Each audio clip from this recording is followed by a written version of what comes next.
Ukrainian forces destroyed a Russian S-300V anti-ballistic missile system and a Buk-M3 surface-to-air missile system in a single operation in the Kostiantynivka direction, according to United24 Media, which credits the strike to Ukraine's lasers group using a combination of heavy bomber drones and FPV strike drones.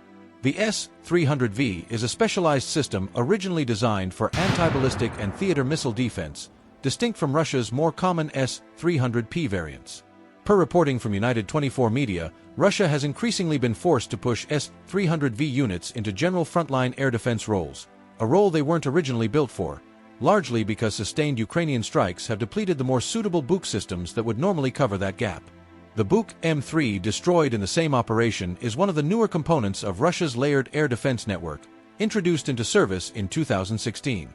It's designed to engage aircraft, helicopters, cruise missiles, and drones at ranges up to 70 kilometers and altitudes reaching 35 kilometers. Unlike earlier Buk variants, the M3 stores its missiles in sealed launch canisters, with a single launcher capable of carrying up to 6 ready-to-fire missiles. Open-source estimates place its cost at between $40 and $50 million.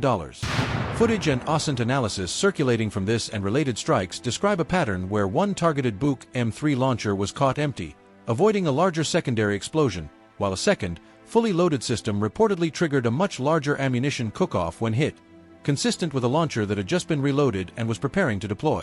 That specific sequence comes from video analysis and monitoring channel commentary rather than an official Ukrainian statement, so it should be treated as reported detail rather than independently confirmed fact. This isn't an isolated loss. Just days earlier, Ukraine's State Border Guard Service reported its Phoenix drone unit destroyed a separate Buk-M3, also valued around $50 million, while it was being moved toward the front line in Donetsk region, hit by a single low-cost FPV drone. Ukrainian officials have repeatedly framed these exchanges as what they call the new economics of war, a drone costing a few $1,000s taking out an asset worth tens of millions. Per United24 Media's broader tracking, Ukraine's campaign against Russian air defense has produced more than 40 confirmed strikes in 2026 alone, hitting a mix of S-300V and S-400 launchers, Buk, Pantsir, and Tor systems, along with the radar and command infrastructure that supports them.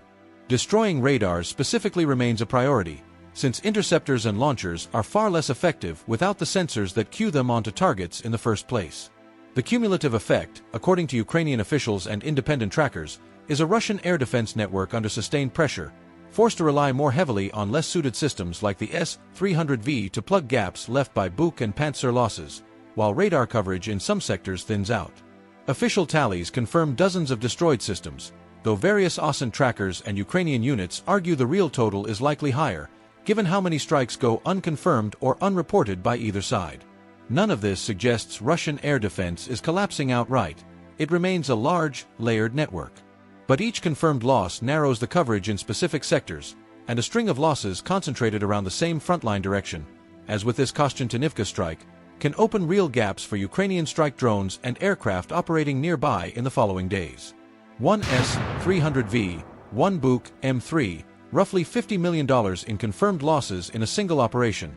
Another entry in a growing tally that's reshaping how Russia has to deploy what air defense it has left. That's your grid reference for today. Subscribe for tomorrow's numbers.